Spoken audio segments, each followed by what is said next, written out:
अस्सलाम वालेकुम respected viewers, उम्मीद है आप सब खैरियत से होंगे। आज के इस ट्यूटोरियल में हम देखेंगे कि हम WHMCS की इंस्टॉलेशन कैसे कर सकते हैं। तो सबसे पहले हम सी पैनल में जाएंगे, फाइल मैनेजर के ऊपर क्लिक करेंगे, उसके बाद मेन डायरेक्टरी public_html।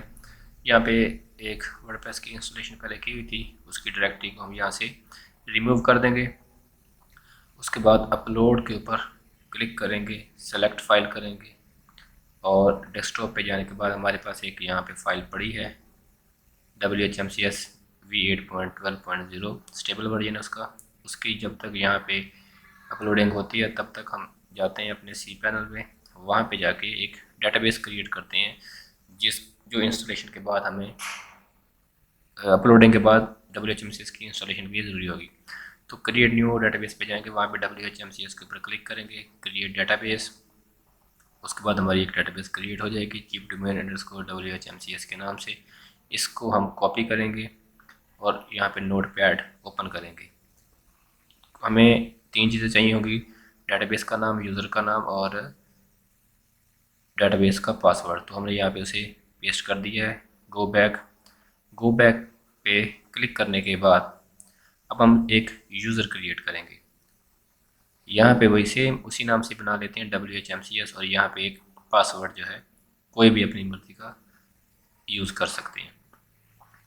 पासवर्ड एक बार लिखेंगे और कंफर्म करेंगे और क्रिएट यूज़र।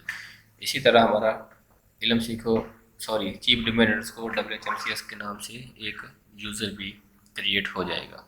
इसे कॉपी करेंगे और नोट पैड के ऊपर जाके इसको पेस्ट कर देंगे।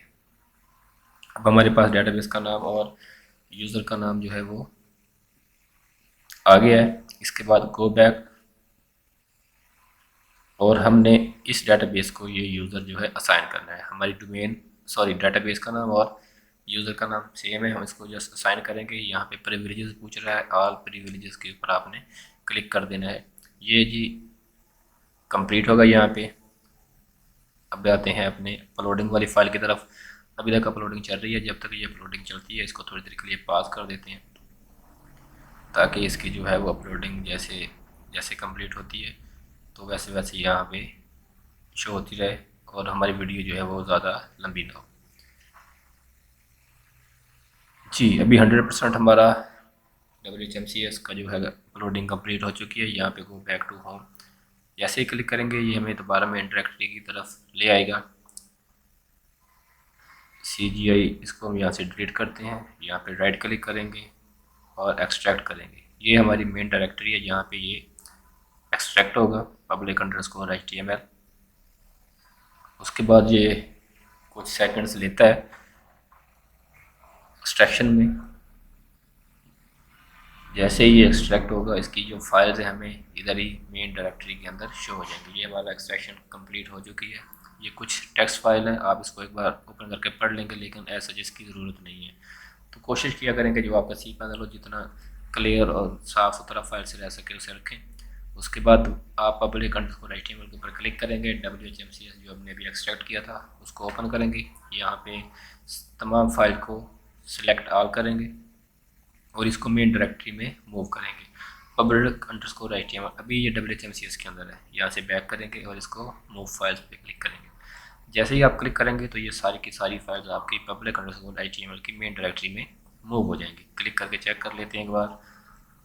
जी ये सब कुछ यहाँ पे मौजूद है, मूव हो चुका है। ये भी हम यहाँ से अपने चीप डोमेन्स डॉट टॉप को कॉपी करेंगे और इसके बाद यहाँ पे हमें WHMCS की जो है फाइल्स का आ जाएगा। अभी हमें ION क्यूब की एक एक्सटेंशन है उसको इनेबल करना पड़ेगा। तो हम जाएंगे PHP वर्जन के अंदर, PHP वर्जन के ऊपर जाके वहाँ से आप इसकी एक्सटेंशन को जो है वो इनेबल कर सकते हैं। जी अभी हमारे पास नेटिव वर्जन 8.1 चल रहा है, इसके ऑप्शन यहाँ पे हमें शो नहीं हो रहे। तो यहाँ से हम इसका जो है वर्जन वो चेंज करेंगे, 8.3 या 2 कर लेते हैं, 3 करते हैं। यहाँ पे ऑलरेडी ION क्यूब जो है वो इनेबल होता है, बस इसको अप्लाई करेंगे इसी वर्जन के साथ ही और जाके अपने ब्राउज़र को एक बार रिफ़्रेश करेंगे।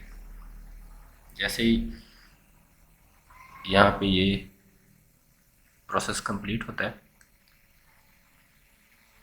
जी, ये प्रोसेस कंप्लीट हो चुका है। अब हम जाएंगे अपने ब्राउज़र के अंदर, यहाँ पे इसको एक बार रिफ़्रेश करेंगे। जैसे ही रिफ़्रेश करेंगे हमें वेलकम का जो है मैसेज शो हो जाएगा, welcome to WHMCS, click here to begin. अभी हमारी जो है इंस्टॉलेशन WHMCS की इंस्टॉल हो चुकी है। हमारे पास डोमेन है, होस्टिंग है, हमने डेटाबेस भी क्रिएट कर चुके हैं। अभी जैसे इंस्टॉलेशन है तो ये WHMCS का V8.12 है। आई एग्री और बिगिन इंस्टॉलेशन। यहाँ पे हमें लाइसेंस की चाहिए होती है, डेटाबेस होस्ट चाहिए होता है, डेटाबेस पोर्ट चाहिए होती है। ये बाय डिफ़ॉल्ट आपको उधर से मिल जाती है। मेन ये है डेटाबेस यूज़र नेम पासवर्ड, और यहाँ से हम इसको कॉपी करेंगे। डेटाबेस का जो नाम है WHMCS वो यहाँ पे पेस्ट करेंगे। उसके बाद अपने यूज़र का नाम जो है वो भी यहाँ पे पेस्ट करेंगे, और पासवर्ड जो हमने सेट किया था वो आपको याद रखना है। अगर आपको है कि भूल जाएंगे तो उसे आप नोट पैड पे नोट कर लें। लाइसेंस की के अंदर आप अपनी लाइसेंस की ऐड करेंगे। जैसे ही आप लाइसेंस की ऐड करेंगे तो आप उसके बाद कंटिन्यू पे क्लिक कर देंगे। उसके बाद जब हो जाएगा तो अभी आपने अपने एडमिनिस्ट्रेटर अकाउंट का सेटअप करना है WHMCS का। First name, last name, email, user name, admin, password यहाँ पे हम इसका सेटअप करेंगे, और उसके बाद पासवर्ड को कंफर्म करेंगे और कंप्लीट सेटअप करेंगे। जैसे ही आप कंप्लीट सेटअप करेंगे तो आपको ये क्रॉन जॉब शो होगी। आपने इसको कॉपी करके सेव कर लेना है, क्योंकि आपके जितने भी ऑटोमेशन है, ऑटोमेटिक जो WHMCS ने इनवॉइस वगैरह जनरेट करनी होती हैं तो ये इसी क्रॉन जॉब के थ्रू ही करनी होती हैं, लिहाजा इसको आप सेव कर लेंगे। अभी क्लिक करेंगे गो टू क्लाइंट एरिया। ये एक सिक्योरिटी वार्निंग है कि जब हम इंस्टॉलेशन कर रहे होते हैं तो एक इंस्टॉल का फोल्डर होता है, वो ये कह रहा है कि इसको आप अपने सी पैनल में जाएं और वहाँ से फाइल मैनेजर में जाने के बाद इसको डिलीट करें। ये हमारा इंस्टॉल का है, इसको हम यहाँ से डिलीट कर देंगे और कंटिन्यू करेंगे। जैसे ही आप डिलीट करके कंटिन्यू करेंगे और इसको रिफ़्रेश करेंगे, आपकी ये वार्निंग ख़त्म हो जाएगी। अभी यहाँ पे आप अपना जो एडमिनिस्ट्रेटिव डिटेल्स थी, यूज़र नेम, एडमिन और पासवर्ड जो था, वो नेक्स्ट ट्यूटोरियल में हम ये सारी डिटेल इसकी जो है वो उसको चेक करेंगे।